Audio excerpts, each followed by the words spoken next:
Hello guys, welcome to another video, and today we are at Peugeot, and right beside me is the all new Peugeot E-3008. And in this video we're gonna dive really deep into this car, finding out all the facts and figures about this car so you can make an informed decision if you're in the market for a big electric crossover. There is no doubt it's the most stylish car right now in the market, but the more importantly, is it going to make the perfect balance between the price and the range? And that's what we're going to be focusing on in today's video. So without further ado, let's jump into the video. But before, if you haven't still, please subscribe to the channel because that makes a huge difference in us and what we do. By the way, this is Raj and you're watching Car Copenhagen. So without further ado, let's begin. Here it comes, the all-new Peugeot E-3008. Eventually it will come in petrol and plug-in hybrid version, but today our main focus is on the all-electric, the E-3008. It was already a beautiful car, but with this new look, Peugeot has absolutely nailed it. It looks impressively stunning from every angle. Narrow-shaped LED matrix headlight with the signature claw-shaped DRLs are highly unique. The diamond cut inspired from the front grille are really flowing together along with the revised Peugeot logo. To me, it reminds me of the Ferrari logo a bit. Anyway, the lower front grille also has multicolor trim with horizontal lining. The wheel starts from 19-inch and goes up to 20-inch. I quite like the design, to be honest. It is nice to look at, also aerodynamically decent. Matching wheel arches and the side skirts are really complementing the whole look. Here you see how it looks from the sides. It's over 4.5 meters in length and also around 5 inches longer than its predecessor.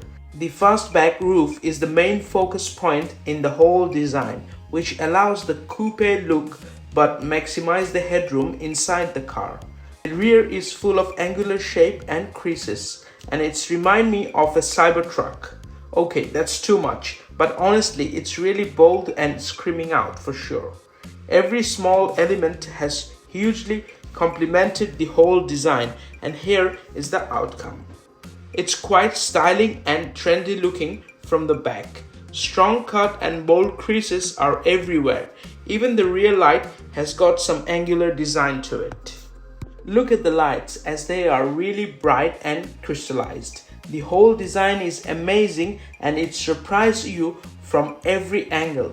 You might look at it and it shines like a crystal in heavenly Danish spring light. Now let's get inside and see if it's even cooler inside. But before, let's hear the door closing sound.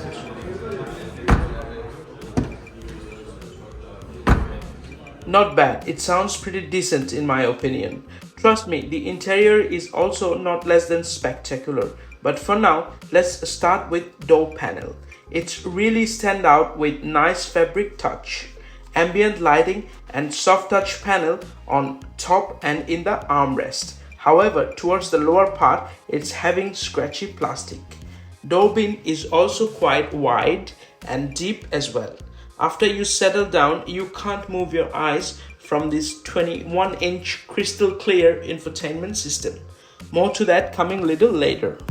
Some shortcut keys to the climate control, driving mode selector, hazard light button and access to parking brake are given here. On the side, there is a separate compartment with 2 USB ports along with 12-volt port. It's fairly deep and can easily have few pairs of sunglasses. I quite like the fabricated touch on the armrest. It's pretty deep and comes with a light inside, so it's good. The glove box is medium and has soft opening to it. Nothing fancy, but it works fine. This interior is truly be called the cockpit, and it's actually looking like one, with its all cutting-edge design and beautiful outcome. Steering wheel is fairly small but really good and sturdy to hold. All the physical buttons and their allocation is done logically. The hexagonal design must be easier when turning the vehicle around. When it comes to seats, it's really comfortable and supportive and comes with lots of adjustment for better placement. Just FYI, it's a GT model. which is higher trim, and starting Allure might have different specs altogether. Reading lights, voice assistant and dedicated SOS is in highly accessible position whenever needed. Other than that, bezel-less rear view mirror and sun visor with LED, it's all add value to the whole interior. Let's get in the rear cabin. It's nice to see that the seats are equally comfortable and great quality in the back as well. As being electric, the floor comes fully flat. There is also an armrest with 2 cup holder and a phone holder. The rear AC vent is smaller in size with no control of climate whatsoever. Thankfully, 2 USB port and a 12-volt port is given here for better connectivity. However, as a problem, the whole unit is coming more towards the middle passenger while taking lots of legroom away. Apart from that, the legroom is decent for the first 2 passengers with space under the seats for better comfort. Thanks to the first bag design, headroom is also sufficient here.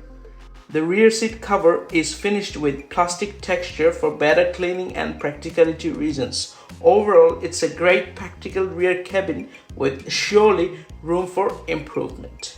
Moving to the boot, the floor is possible to be raised up for a complete flat floor and also offers underfloor storage. When raised up, there is no load lip whatsoever. There are plenty of tethering points everywhere with lots of practical utility features. The boot normally offers 520 liters of cargo space, but when seats are folded, it goes up to 1480 liters, while offering a complete flat surface with lots of adventure possibilities. At the end, it does close with electronic control. However, it is optional to the starting trim. Let's talk briefly on the infotainment screen. As you notice, this small widget is here and acts as a control panel for the main screen. It's handy and within reach. This widget can be fully customized with most used and favorite shortcuts. Otherwise, it almost works instantaneously every time. Really a cutting-edge tech with proper aesthetic. When it comes to the main screen, it's highly responsive and able to show a crisp and quality graphics every time, even in the bright sun. It really impresses me. Route calculation and high sensitive touchscreen is the most success factor in my opinion. As this car is a GT trim, it's full of high-tech features like 360-degree cameras and so on. But regardless, it's highly usable system that ensures smooth experience every time.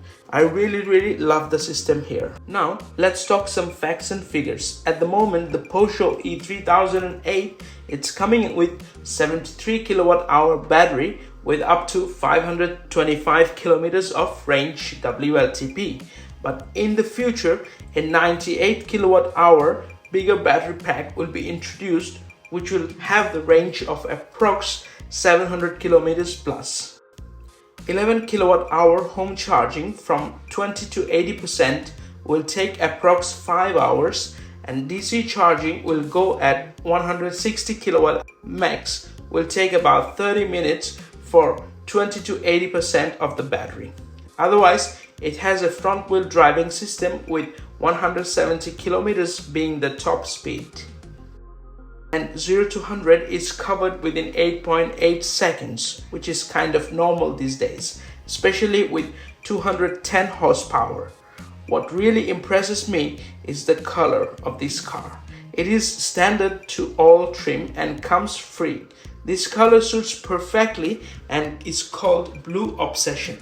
Now come to pricing. In Denmark, it's starting from 330,000 Danish crown, and UK it's almost 46,000 British pound, and in Germany it's around 48,000 euro it's starting from. As an interesting fact, at least in Danish market, a 5 kilowatt heat pump is coming as a standard with this car, with no extra cost of course.